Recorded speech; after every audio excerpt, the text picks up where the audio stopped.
এটা হচ্ছে আমাদের বেস আইসোলেশন সিস্টেম, ভূমিকম্প প্রতিরোধী স্থাপত্য কাঠামো, যা ভূমি থেকে কাঠামোকে আলাদা করে রাখে। এটা হচ্ছে আমাদের কৃত্রিমভাবে বানানো হয়েছে ভূমি, আর এটা হচ্ছে আমাদের কাঠামো।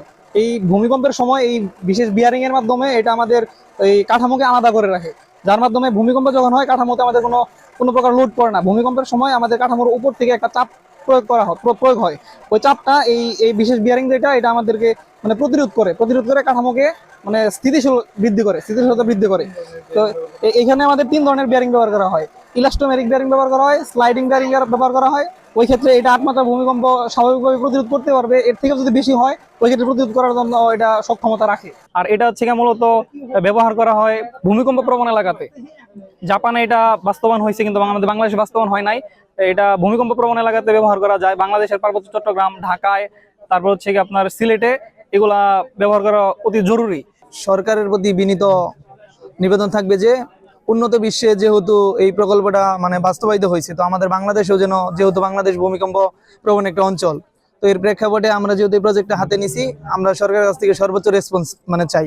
যখন ভূমিকম্প হয় তখন কি মাটি মানে ফেটে কিন্তু অনেক সময় মানে ভবনগুলো কি নিচের দিকে চলে যায়, কিন্তু আমরা যে এটাতে আপনার হাইড্রোলিক যে সেন্সর আছে সেটা ইউজ করতে পারি, তো ওই ক্ষেত্রে হচ্ছে আপনার কি ওই সেন্সরের মানে যতটুকু ভূমি মানে বিল্ডিংটার ওজন থাকবে ততটুকু হচ্ছে কি ওটা মানে বহন করতে পারবে, এবং কি ওই সেন্সর দ্বারা উপরের দিকে আবার বিল্ডিংটা কি মুভ করে দিবে আর কি। যেটা তো আমার কথা হচ্ছে, আমরা যেহেতু এই প্রকল্পটা হাতে নিছি, আমাদের সর্বোচ্চ সহযোগিতা করলে আমরা এটা একটা সর্বোচ্চ একটা পর্যায়ে নিতে পারবো। তো আমাদের এই মেইন প্রজেক্টটা হলো ভূমিকম্প প্রতিরোধী বাড়ি এবং বায়ু টারবাইন। তো এখানে আমরা ভূমিকম্প প্রতিরোধী বাড়ি যেটা করছি, এখানে আমাদের দুইটা ভবন নির্মাণ করছি। একটা আছে বর্তমান বাংলাদেশে যেটা প্রচলিত আছে যে ভবনটা সেটা, এবং একটা আছে বেস আইসোলেশন প্রযুক্তির মাধ্যমে যে ভবনটা মানে নির্মাণ করা হয়েছে সেটা। তো এখানে বেস আইসোলেশন প্রযুক্তির জন্য আমরা এখানে ব্যবহার করছি বিয়ারিং প্যাড। তো বিয়ারিং প্যাডটা মেইনলি তৈরি হয় বিশেষ এক ধরনের রাবার, স্টিলের পাত এবং সীসা দিয়ে।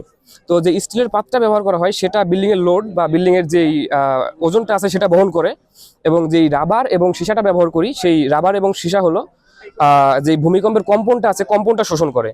তো আমরা যখন এখানে কৃত্রিমভাবে ভূমিকম্প সৃষ্টি করব তখন এটা যেহেতু আমাদের বাংলাদেশে অ্যাভেলেবেল যে বিল্ডিংটা আছে সেটা কিন্তু কাঁপতেছে, বাট আমরা বেস আইসোলেশনের মাধ্যমে যে বিল্ডিংটা যে ভবনটা তৈরি করছি সেটা কাঁপতেছে না বা ভূমিকম্পের সাথে কম্পন হচ্ছে না। এবং এটা যেটা আমরা বেস আইসোলেশনের মাধ্যমে করছি এটা হলো মোটামুটি 7 থেকে 8 মাত্রার ভূমিকম্প শোষণ করতে পারবে। আর এটা মোটামুটি 1000 থেকে 5000 টন পর্যন্ত লোড বহন করতে পারবে বেস আইসোলেশনটা।